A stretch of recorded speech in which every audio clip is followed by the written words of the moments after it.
a utilização do app. Peço-vos então a abertura do exercício da última aula. Portanto, estamos na mesma com a abertura do exercício do banco, não é? Vamos voltar aqui aos espaços, que era onde é que estávamos a caracterizar. Voltamos, por exemplo, ao espaço caracterizado do banco e tínhamos visto então a parte da definição de paredes, envidraçados e portas. Vamos agora para o separador seguinte e vamos analisar então a caracterização de coberturas, ou então, como diz ali, skylights, portanto são claraboias.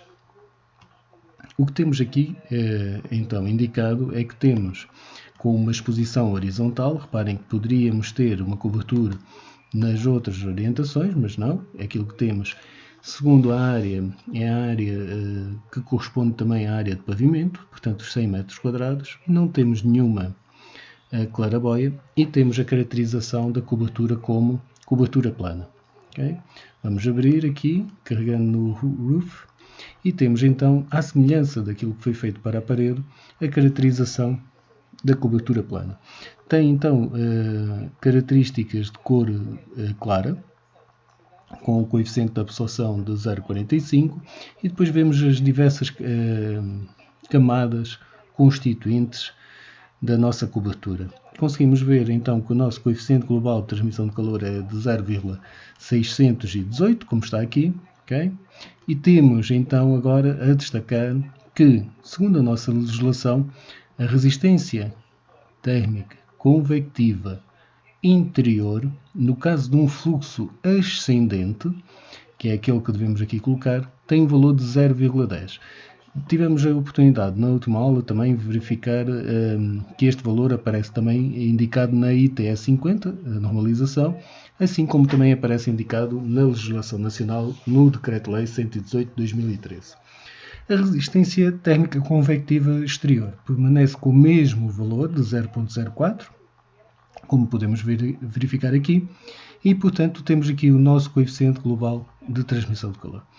Bem, o que é que nós queremos fazer aqui? Fazer, à semelhança daquilo que fizemos para as paredes, a introdução de uma cobertura diferente, ok? Então vamos sair daqui, vamos fazer o cancel, e agora, por exemplo, vamos fazer aqui o OK, e vamos outra vez, não ao walls, como fizemos da última vez, mas vamos ao roofs. E na parte da cobertura vamos introduzir uma nova. Podemos fazer diretamente aqui, onde diz New Default Roof, ou então botão do lado direito do rato sobre o roof e aparece New. Bom, à semelhança, isto é muito idêntico às paredes. Vamos pôr aqui um cob. Cob é 1, por exemplo, de cobertura exterior 1. Vamos dizer que agora tem uma cor escura, está bem? Uma cor escura, e portanto o coeficiente de convecção, coeficiente de absorção é 0,9. E agora queremos, por exemplo, caracterizar uma parede, ou desculpem, uma cobertura em que temos, por exemplo, uma placa, uma laje maciça, por exemplo, com 20 cm. Temos depois a aplicação de isolamento por cima e isto depois vai estar sujeito a um desvão que não vai estar ventilado, e podemos aqui considerar que vai estar então protegido por uma camada apenas de telha subsequente, não é? Portanto, só quero aqui colocar as resistências logo iniciais, 0,10, à semelhança daquilo que vimos no exemplo. Temos depois a resistência convectiva 0,04, exterior. Aqui queremos então definir uma nova, vamos dizer que estamos a ver de dentro, não é? Desculpem, estamos a ver de dentro, tem que ser aqui, reboco. No reboco, recordar o valor que pusemos da outra vez, vamos aqui colocar outra vez os 20 mm. Ok, a nossa densidade é a mesma que tínhamos visto na vez passada. Aqui podemos manter o valor 0 e deixar depois um dos outros, não há de haver problema. E aqui, se vocês recordam, era o cálculo da resistência térmica condutiva para o reboco, em que temos que fazer o quê? Os 2 cm a dividir pela condutividade térmica. Vamos fazer, só para recordar, e portanto tínhamos então os 2 cm a dividir, se recordam, por 1.3, ok? Isto dá 0.015, vamos então colocar este valor. Depois temos o isolamento térmico e agora vamos usar, por exemplo, Landes-Roche. A gente consulta o seu valor, as suas características também na ITS50. Para poupar aqui um bocadinho de tempo, vamos já colocar aqui a espessura. Vamos colocar, por exemplo, 100 mm, 10 cm, não é? A nossa densidade também varia entre mais ou menos os 50 kg. Estou a pôr aqui um valor mais baixo, não há problema nenhum. Peso específico não é relevante, vou deixar por questões apenas de manter aqui o resultado viável, porque se esta coluna tiver toda a zero, ele vai dar erro. E vamos aqui calcular a resistência térmica condutiva da Landes-Roche. No caso, coloquei então os 10 cm e agora vamos dividir pela condutividade térmica 0.04, que vocês podem consultar, dando isto 2,5. Então vocês reparem, já temos aqui, só nos falta colocar apenas a laje maciça, ok? É isto que deveria ter sido colocado. Desculpem, eu aqui deveria ter trocado, não há problema nenhum, é uma questão de posicionamento. Na laje maciça, vamos dizer então que tem os tais 20 cm, como eu vos disse, deveria ter colocado aqui a laje maciça e por isso é isso que eu vou fazer.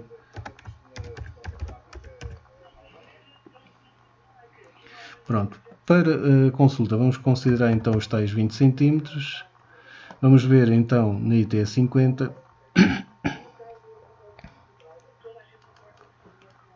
o valor da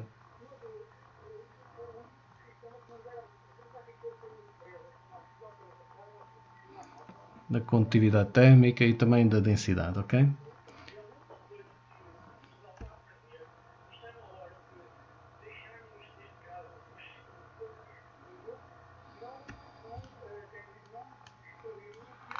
Recordar, já agora aproveitar esta consulta e ver Landes-Roche.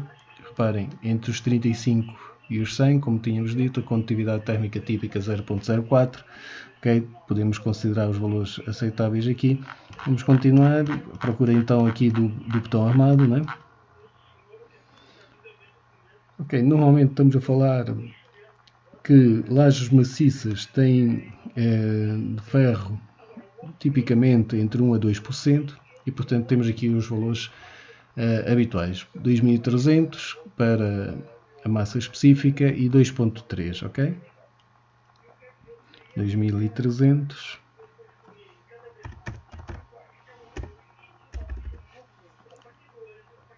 e agora vamos calcular a resistência. O que é que estamos à espera? Estamos à espera de um valor elevado ou baixo? Bem, se é material de construção, okay? Não tem propriedades do tipo isolante. Como é óbvio, o valor será baixo. Será tão baixo como o reboco. O reboco tem uma resistência térmica baixa, mas reparem, a sua condutividade térmica era 1.3. Nós aqui temos da condutividade térmica o valor de 2.3, portanto, porquê? Por causa da presença do ferro, certo? E portanto, se vocês agora fizerem 20 cm, então a dividir por 2.3, portanto vocês têm aqui um valor de 0.087 a ser considerado. 0.087, vamos então pôr aqui, que era realmente um valor que estaríamos à espera por se tratar realmente de um elemento construtivo bastante condutor. Bom, eu agora posso, como tinha-vos dito, não considerar mais nenhum elemento na constituição da cobertura e obtemos o valor final então de resistência térmica. Atenção que está a tomar toda esta coluna, não é? De 2,74, fazendo a sua inversão, obtemos o coeficiente global de transmissão de calor de 0,365. Muito bem. Espero que ela realmente agora aceite. Aparece aqui COB é 1 e vamos, à semelhança daquilo que fizemos anteriormente, considerar aqui, em vez da curvatura plana, COB é 1.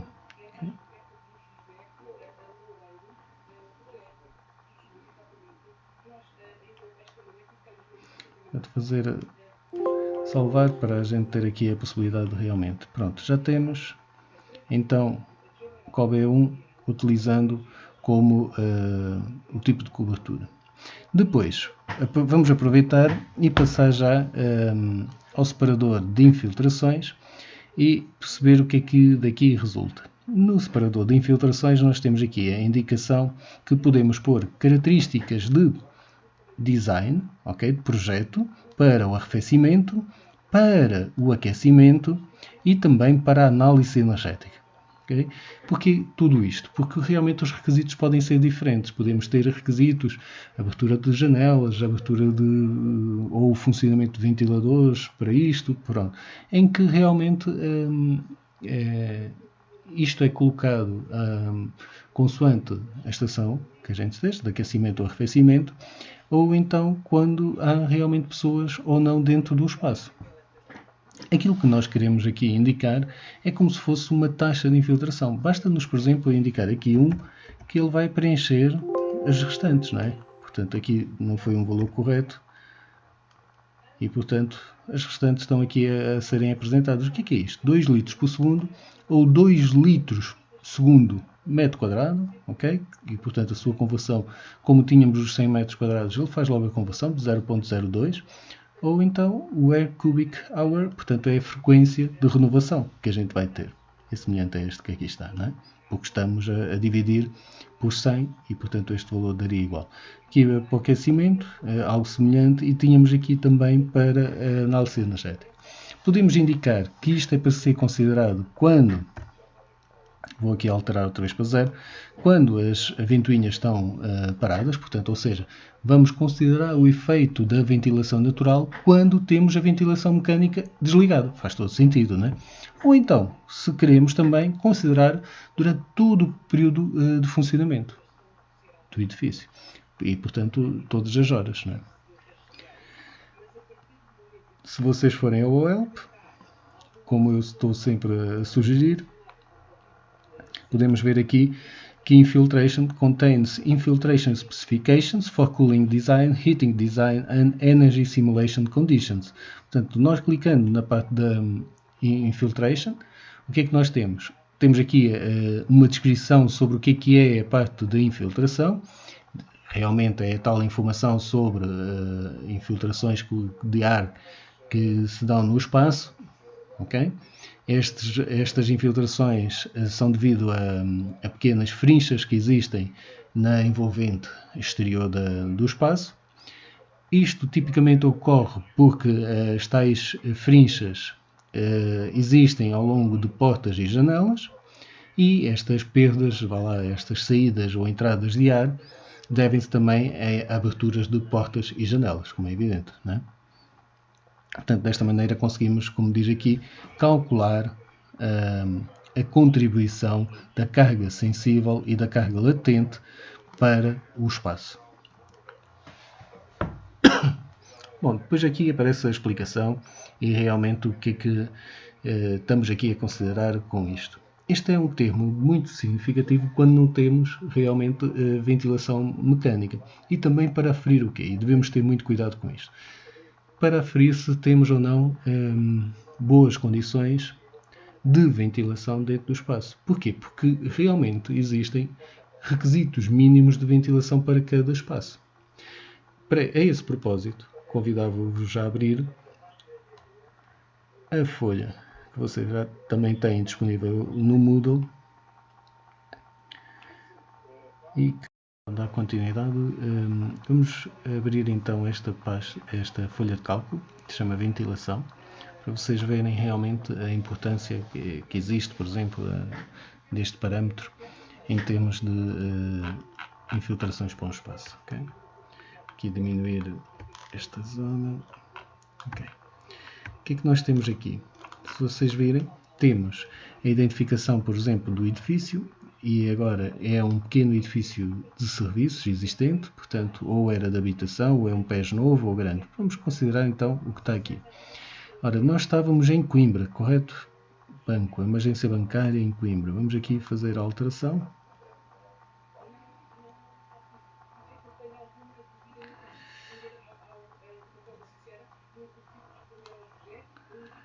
Ora, Coimbra, está aqui.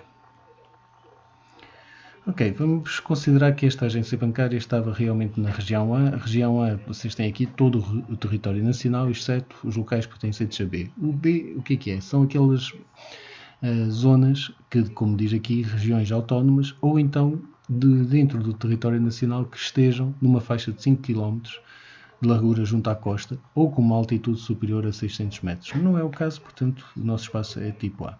Rugosidade tem a ver com o tipo de espaço onde o edifício se encontra. Se é no interior de uma zona urbana, rugosidade tipo 1. Se são do tipo 2, já são edifícios situados na periferia de uma zona urbana ou numa zona rural. E na zona 3 são aqueles edifícios que estão completamente afastados e que podemos considerar realmente zonas muito expostas, que não tenham obstáculos à passagem do vento. Portanto, vamos aqui considerar, no nosso caso, que seria no interior de uma zona urbana. Altitude local, não me recordo se tínhamos esta informação ou não, mas não me recordo se tínhamos esta indicação ou não sobre o espaço. Acho que também não é relevante, podemos avançar. Vamos aqui considerar os 125, ok, não há problema nenhum. Número de fachadas expostas ao exterior. Ora, qual é a importância desta informação? Realmente, de acordo com a nossa legislação, ter uma fachada ou duas ou mais têm comportamentos diferentes e, portanto, isso faz com que haja possibilidade, por exemplo, quando temos mais do que duas fachadas, dependendo da sua orientação, de permitir, por exemplo, a ventilação natural de todo o espaço com a passagem do ar no seu interior. Abre-se uma porta e uma janela em zonas opostas e aquilo faz a remoção de toda a carga térmica que esteja no interior e isso é realmente vantajoso. No nosso caso, tínhamos mais do que duas, tínhamos duas fachadas, não, três fachadas, segundo me recordo, aquilo tinha uma configuração mais ou menos em L. Existem edifícios ou obstáculos à frente das fachadas? Vamos dizer que sim, ok, para ver também o que é que aqui aparece. Bom, agora perguntam-nos a altura do edifício em metros, não sabemos, mas vamos aqui considerar que pelo menos tem mais 2 pisos em cima. Por cada piso consideramos 3 metros, portanto, mais 2, 3, 6, 9. Vamos aqui considerar 9. A altura da fração está localizada a 3 metros, ok? Portanto, é a altura que ela tem. A altura do edifício situado em frente, em metros, isto aqui podemos ver aqui ao lado qual é que é realmente a sua descrição, ok? E aqui diz a altura do obstáculo situado em frente à fachada, correspondente à maior distância entre o ponto mais alto da fachada, do obstáculo, e o nível do terreno do edifício em estudo, em metros. Em caso de terreno ou fachada com diferentes níveis, considera-se a maior distância na vertical que possa, como é óbvio, provocar aqui obstrução. Bom, portanto, podemos dizer, ok, vamos ter aqui também edifícios à volta com mais 2 andares, portanto, também com 9 metros. Distância ao obstáculo situado na frente, vamos lá considerar que ele está aqui a uma distância, por exemplo, de 6 metros. E o caudal mínimo para estes pequenos edifícios de serviços diz aqui que nos novos deve-se colocar o caudal mínimo do ar novo fração de acordo com o método prescritivo analítico, que isto utiliza-se outra folha de cálculo, que é designada por que ventila, ou então diz aqui nos edifícios existentes colocar a recomendação de caudal mínimo de ar novo da fração ou espaço. Portanto, vamos aqui considerar que é os 0,4 são as renovações mínimas, portanto 0,4 vezes os 400, diríamos então, vezes os 100 metros quadrados, teríamos então aqui uns 40 metros cúbicos por hora, só para aquele espaço, não é? Só para o espaço do banco, ok? Depois faz-nos perguntas da permeabilidade ao ar. Área dos vãos, já não me recordo, mas não era tanto, se calhar. É dos vãos envidraçados. Ora, tínhamos... É melhor abrir.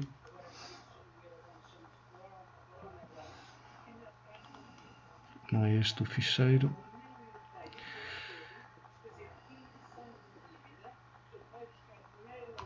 Não é aqui.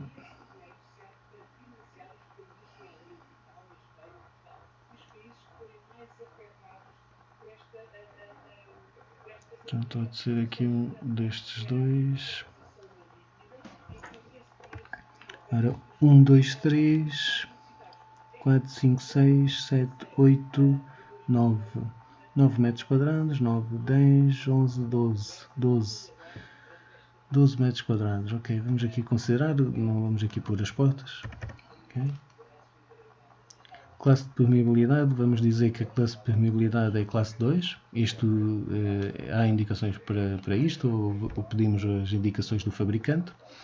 Permeabilidade ao ar das caixas de stores, vamos dizer que não tem, portanto nós tínhamos considerado até janelas com aquele tipo de stores venezianos, pela parte interior.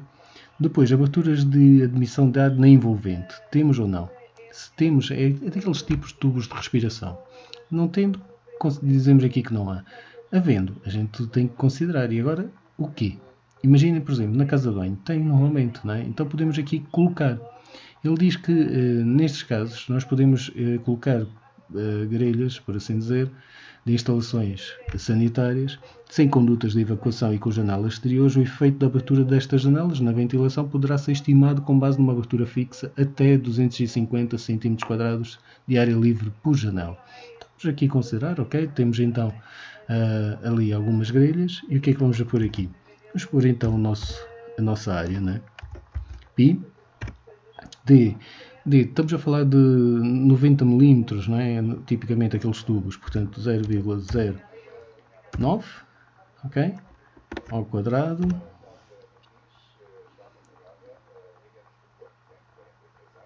Pi d ao quadrado a dividir por 4. Como queremos depois colocar isto em centímetros quadrados, temos que multiplicar 100 mais outros 2, ok? 10.000. Portanto, dá-nos aqui um valor de 63,61. Temos duas casas de banho. Ok, vamos então multiplicar aqui o nosso valor por 2. E temos então uma contribuição daquelas grelhas de 127,23. Depois, condutas de ventilação natural, condutas com exaustores ventaxes que não obturam o escoamento de ar. Escoamento de ar, temos sim ou não? Temos, sim senhora. Então, de que tipo? Exaustão. Perda de carga, baixa, quando a abertura é maior ou igual que a área de conduta, ok, diâmetros de conduta maiores que aquilo, portanto podemos dizer que a perda de carga é grande, portanto é a situação quando a área de abertura é menor que 0,7 a área da conduta, portanto diâmetro da conduta inferior a 125 mm e restantes casos, então vamos aqui considerar alta.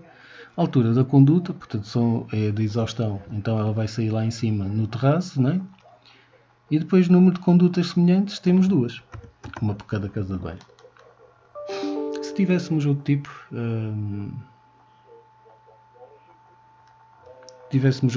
de condutas, era só indicar. Se tivéssemos, por exemplo, grelhas ou outro tipo. Okay? Não temos dispositivos mecânicos, exaustão e insuflação também por meios híbridos, não há. Não temos recuperador de calor, não se justificaria. E, portanto,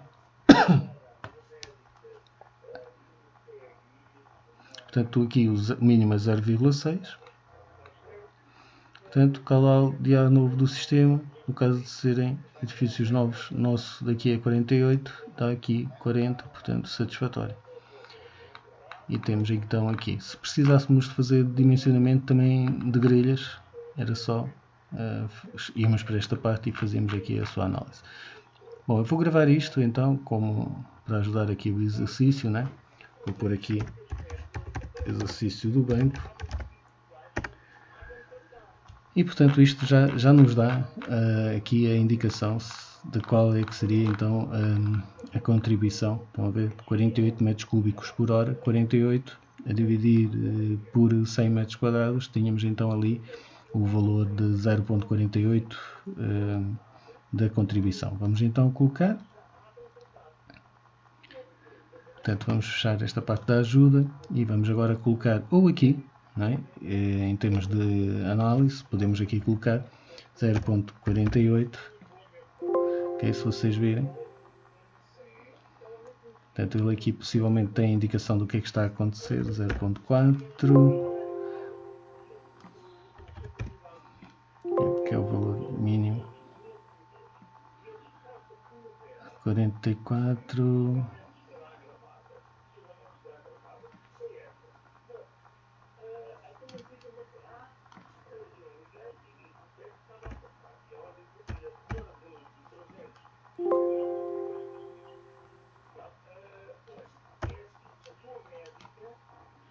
aqui algum problema, 0,48.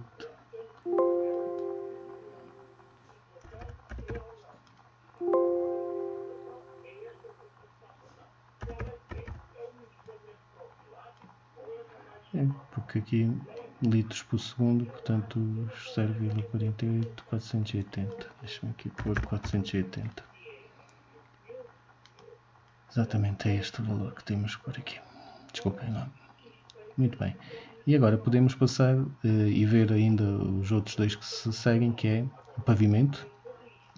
No pavimento já não temos aqui a possibilidade de editar pavimento, portanto aquilo que temos é que dar logo o valor das características, portanto temos aqui 100 metros quadrados, temos aqui o valor do coeficiente global de transmissão de calor para o solo. Depois podemos ver como é que a gente faz isto numa folhinha de Excel. O perímetro exposto é-nos aqui indicado que é 30 metros. Reparem, o perímetro exposto daquela área do banco. Temos os 100 metros quadrados, não é? Vamos aqui ver. Dos 100 metros quadrados, o que é que nós temos? Desta área que aqui está, temos 10, mais 10, mais 10, estão a ver? Como perímetro exposto ao exterior. É isso que ele nos está a perguntar. Portanto, é este o valor que vamos aqui colocar. E se tivéssemos, por exemplo, isolamento na parte junto à parede das extremidades, também colocava-me aqui a sua resistência. Okay? Portanto, às vezes sobe-se ali o rodapé, algum isolamento, e nessa altura que se está ali a colocar, podemos indicar aqui então o valor da resistência térmica. Bom, como é que a gente pode calcular então aqui o coeficiente global de transmissão de calor para o pavimento? Então, vou aqui abrir uma folha de cálculo. Deixa-me ver se tinha aqui. Tenho aqui uma já. Isto depois eu posso vos disponibilizar. É algo que já uso há bastante tempo para a caracterização dos elementos construtivos. E temos aqui. Ok. Por exemplo. Ok? Está aqui. Só aumentar. Tenho aqui então paredes em contacto com o terreno, paredes, é ao lado, desculpa, pavimento aqui ao lado. Pavimento em contacto com o terreno. Podíamos aqui chegar e reparem, tenho aqui pavimento em contacto com o terreno, com isolamento térmico, e é revestimento de piso, betonilha de regularização, tem isolamento térmico em XPS e maçame de regularização. Okay? Podia ser isto, e tínhamos aqui então, reparem, as contribuições de cada um dos materiais. Aqui já não entra a parte da resistência convectiva. Porquê? Porque não temos, não é? Realmente aquilo que temos são resistências condutivas, porque aquilo que temos por baixo é terreno. E, portanto, neste caso, aquilo que a gente faz é apenas a caracterização das resistências condutivas e depois fazemos, como é evidente, o seu inverso e colocamos o valor. Aqui já temos um outro tipo de piso, ok? Aqui também com uma laje, e o primeiro era só revestimento de piso com 6 e betonilha de regularização. Vocês veem valores bastante diferentes. Também construir uma tabela com as características que nos interessam. Temos aqui a possibilidade de introduzir material, depois aqui colocar cada um dos elementos. Já tenho isto aqui um bocadinho automatizado, mas depois eu disponibilizo isto lá na plataforma do Moodle, está bem? Bom, voltamos então aqui à nossa separador do Floors e vamos passar para o último separador, que é Partitions. Partitions é então aquilo que estiver em contato com os chamados espaços não úteis. O que são estes espaços não úteis? São espaços que, não sendo espaços pertencentes à nossa fração, ao nosso espaço de análise, são de outra fração, por exemplo, mas apresentam características nem de interior nem de exterior. Ou seja, é como se fosse, por exemplo, uma arrecadação. Nós sabemos que não são climatizadas e depois o que acontece? Temos ali a parte de há perda de energia, mas aquela perda de energia dá-se para um espaço que não está bem nem à temperatura interior nem à temperatura exterior. Então temos que fazer aqui um jogo com este tipo de informação, está bem? Então vamos ver. No exemplo que aqui nos dão, está-nos a dizer que não temos partition por cobertura, nem pavimento, mas temos por a possibilidade de ter duas, ou por pavimento ou por parede. Aqui nenhum deles apresenta, mas imaginem que tínhamos uma parede que estava ali em contacto. Aliás, eu acho que há. Deixem-me só ver qual é que é o espaço. Exato, vou fazer aqui o OK. Eu acho que era o escritório. Só para termos aqui a certeza. Exato, o escritório está em contato com a garagem. Portanto, se a gente abrir o escritório, já vamos ver que temos aqui no Partitions um wall, 30 metros quadrados. Depois temos que calcular o U. O U vai-se calcular de forma semelhante àquilo que fizemos para as paredes exteriores, só que agora passamos a ter duas resistências convectivas interiores. Não é? Portanto, vai ser os 0,13 e outros 0,13. Se tivermos a parede com características de parede exterior, é fácil de fazer a conta. E também na própria folha que eu vos vou disponibilizar, vai lá aparecer também para paredes interiores. E vocês veem que então seria o 0,13 e o 0,13 de resistência convectiva interior e exterior. Depois, o que é que temos de ter em atenção? São aqui estes valores, que é as tais temperaturas que eu vos estava a referir. E podemos ver mais uma vez aqui a ajuda para tentar perceber um pouquinho melhor esta parte do tal temperatura do espaço não útil, ok? Nós temos aqui então a indicação e agora vocês parem. Temos aqui a possibilidade de ver qual é que é Unconditioned Space Maximum Temperature. Portanto, do nosso espaço não útil, qual é que é a sua temperatura máxima. E, portanto, temos aqui a caracterização. E se vocês repararem, temos aqui uma imagem que até nos mostra efetivamente o que está a acontecer. Unconditioned Space Temperature está em Fahrenheit, ok? É só uma indicação. E temos aqui a indicação da temperatura exterior. Então, temos aqui este perfil e depois que se altera consoante a gente esteja ou não a aproximar-nos da temperatura interior, certo? E, portanto, temos aqui, no caso, um exemplo que nos diz de um armazém que está em contato com o espaço condicionado, que é imaginem que era o nosso escritório.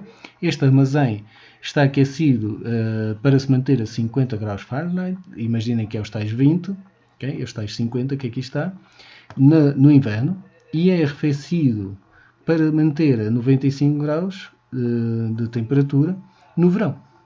Okay? Aqui os tais 95.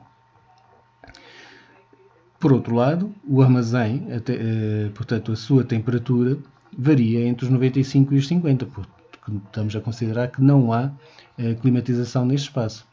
Portanto, com base no julgamento que é feito pelo engenheiro, assume-se então que o armazém atinge os 50 graus quando lá fora estão 30. Vão ver? E, no caso do armazém, atinge-se 95 graus quando lá fora estão 90 graus. Estes serão então os inputs para o nosso para a nossa simulação. Portanto, como vocês veem aqui é um bocadinho a sensibilidade. Na nossa legislação nós temos condições bem mais definidas e definidas através de um outro parâmetro. Não vos vou estar aqui indicar esse tipo de conceitos, porque não fazem parte desta unidade curricular. Mas gosto realmente que vocês tenham uma ideia de que isto há regulamentação que nos ajuda a definir melhor estes parâmetros.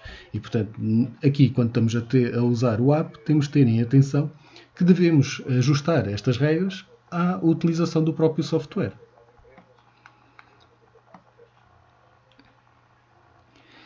Portanto, agora posso aqui, então, finalizar. E espero que tenham entendido e depois voltamos a falar.